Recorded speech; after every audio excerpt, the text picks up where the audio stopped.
I recently published a video showing several cyber attack vectors on a Moxa NPort Ethernet to serial server. I wanted to show you that an attacker can disrupt a communication processor and traverse through the associated application with simple technical means. Today I will give you a breakdown and explain the steps of the attacker.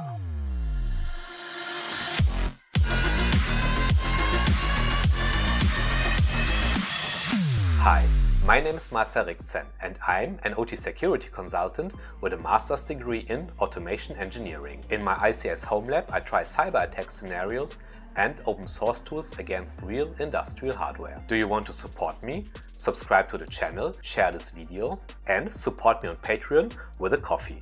The attacker starts a scan for open TCP ports with Nmap. At the same time, Nmap also searches for open UDP ports. 4 open TCP ports were found. The first two, port 23 with Telnet and port 80 with the web server, are examined more closely with the Nmap version detection. While the version detection is running, let me tell you about practical industrial control system penetration testing. I have created this course to teach you pen testing on simulated industrial controllers. This means you can get started right away and don't have to buy expensive hardware or attend expensive, boring seminars. After you have learned the basics and set up your virtual lab, you will deepen your skills with the pen test tools step by step in 5 attack scenarios. And after that, the final challenge awaits you to prove your skills. Link to the course is in the video description. The version detection is completed and the detected versions of Telnet and the web server allow to draw concrete conclusions about the target.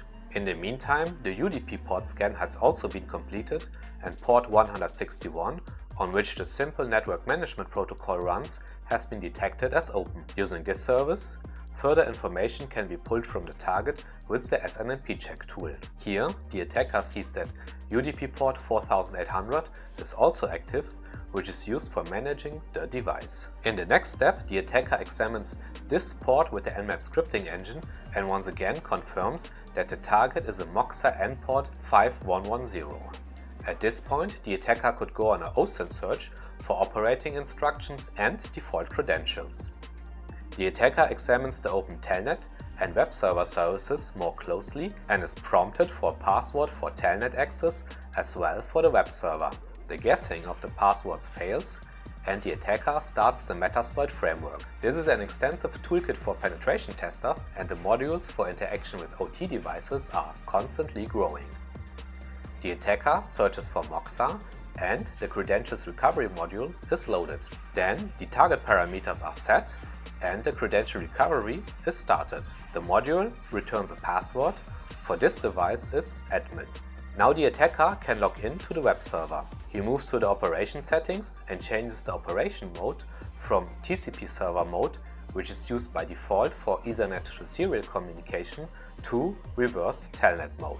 Normal communication to the serial application would already be interrupted at this point as no more data can be exchanged. The new operating mode is comparable to port tunneling or port forwarding. If configured correctly, console commands can be sent directly to the serial application via the network. The attacker leaves the Metasploit framework and connects via Telnet to the NPort with port 4001, which is used for reverse Telnet mode to forward the console commands. In most OT systems you will find serial applications on level 0 and they can be quite cumbersome. For instance, a control unit for a vacuum pump application may use this serial communication. However, I didn't have the space or budget to purchase such equipment. Fortunately, my Palo Alto firewall also had a serial connection, so I used this as proof of concept for my attack scenario. Okay, while this might be somewhat unrealistic, we're here to learn and have fun, right? The attacker has a connection and logs in with the default credentials admin. Here, further information is first read out and finally the Palo Alto firewall is shut down, causing the entire network traffic to fail. Thank you so much for watching. Support me with a subscription and share this video. And if you like, consider supporting me on Patreon with a coffee.